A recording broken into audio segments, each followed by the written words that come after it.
द्रौपदी चीरहरण के समय कृष्ण ने द्रौपदी के पुकारने का इंतजार क्यों किया? महाभारत में जुआ खेलते समय युधिष्ठिर ने द्रौपदी को दांव पर लगा दिया और दुर्योधन की ओर से मामा शकुनी ने द्रौपदी को जीत लिया। उस समय दुशासन द्रौपदी को बालों से पकड़कर घसीटते हुए सभा में ले आया। जब वहां द्रौपदी का अपमान हो रहा था तब भीष्म पितामह, द्रोणाचार्य और विदुर जैसे न्यायकर्ता और महान लोग भी बैठे थे, लेकिन वहां मौजूद सभी बड़े दिग्गज मुंह झुकाए बैठे रह गए।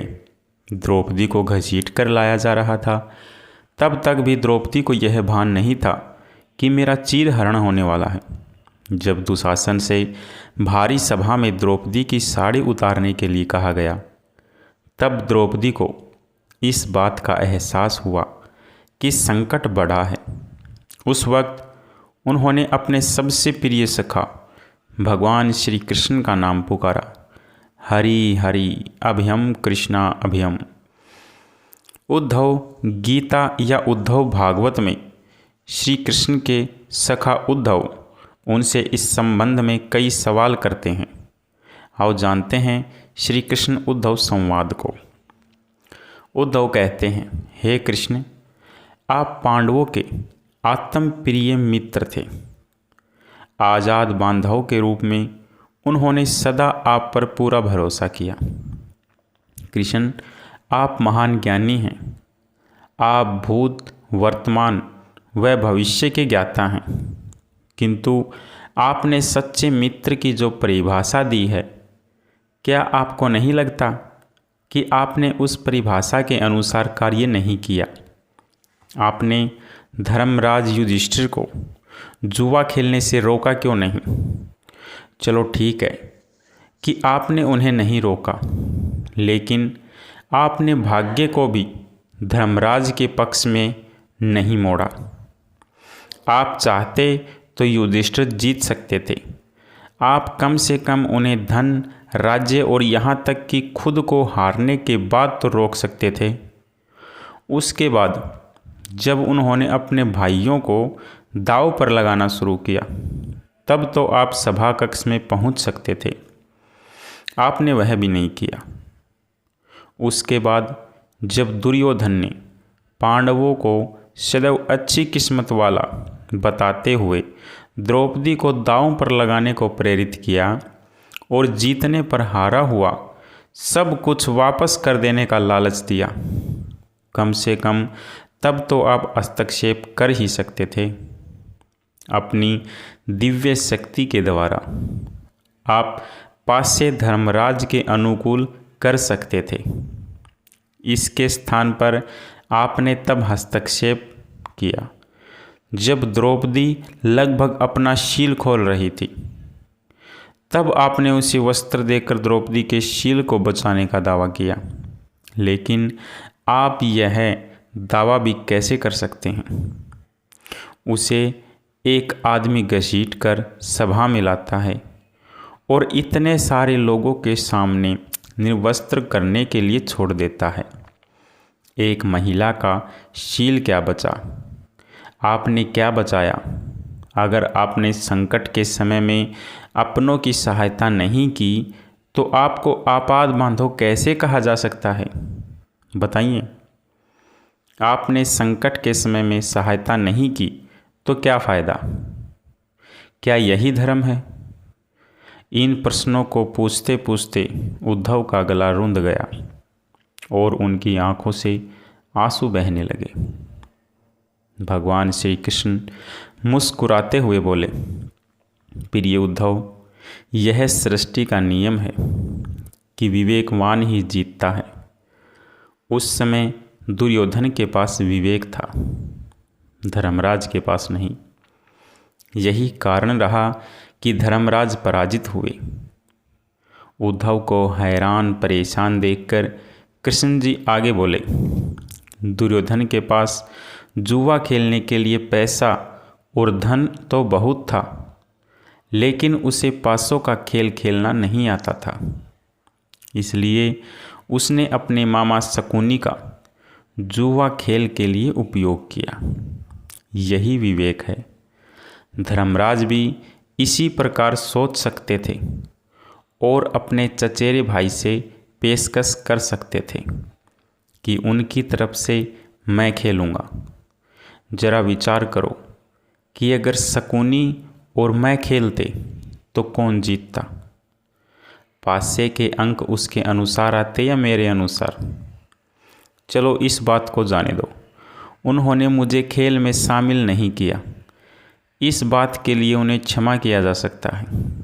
लेकिन उन्होंने विवेक शून्यता से एक और बड़ी गलती की, और वह यह कि उन्होंने मुझसे प्रार्थना की कि मैं तब तक सभा कक्ष में न आऊं जब तक कि मुझे बुलाया न जाए, क्योंकि वे अपने दुर्भाग्य से खेल मुझसे छुपकर खेलना चाहते थे। वे नहीं चाहते थे मुझे मालूम पड़े कि वे जुआ खेल रहे हैं। इस प्रकार उन्होंने मुझे अपनी प्रार्थना से बांध दिया, मुझे सभा कक्ष में आने की अनुमति नहीं दी। उसके बाद भी मैं कक्ष के बाहर इंतजार कर रहा था कि कब कोई मुझे बुलाता है।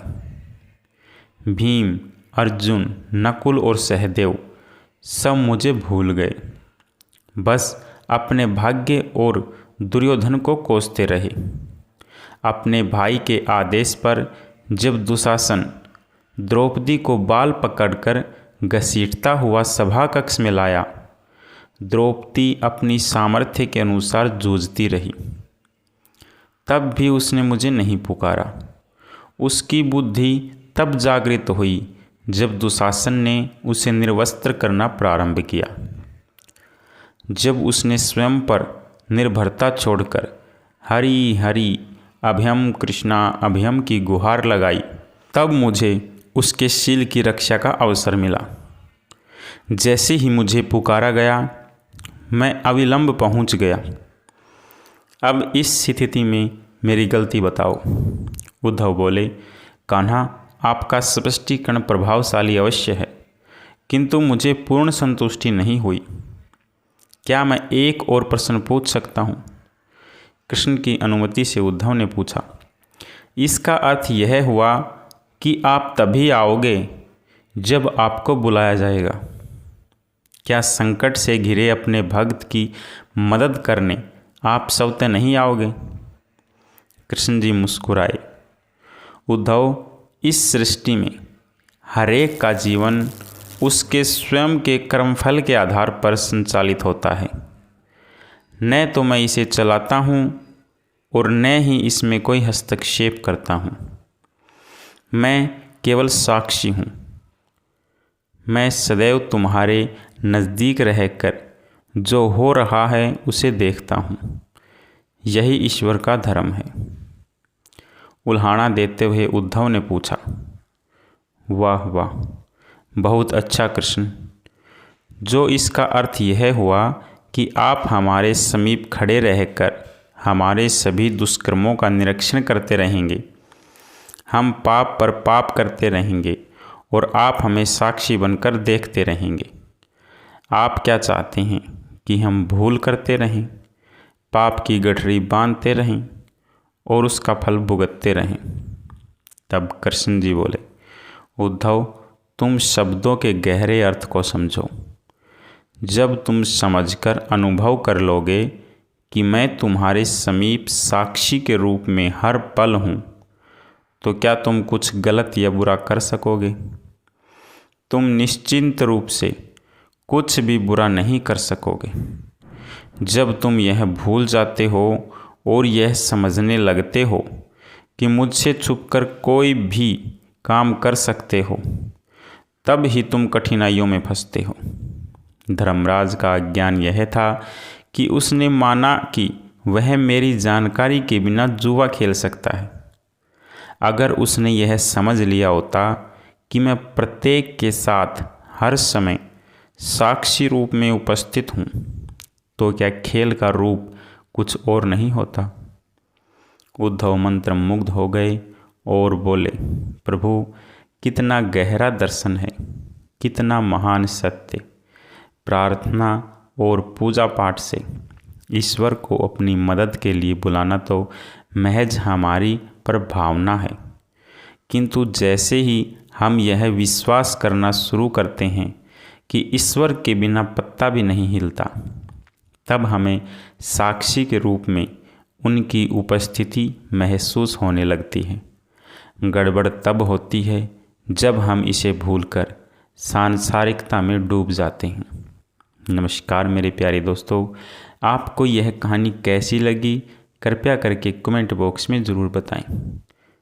जय श्री कृष्ण, राधे राधे।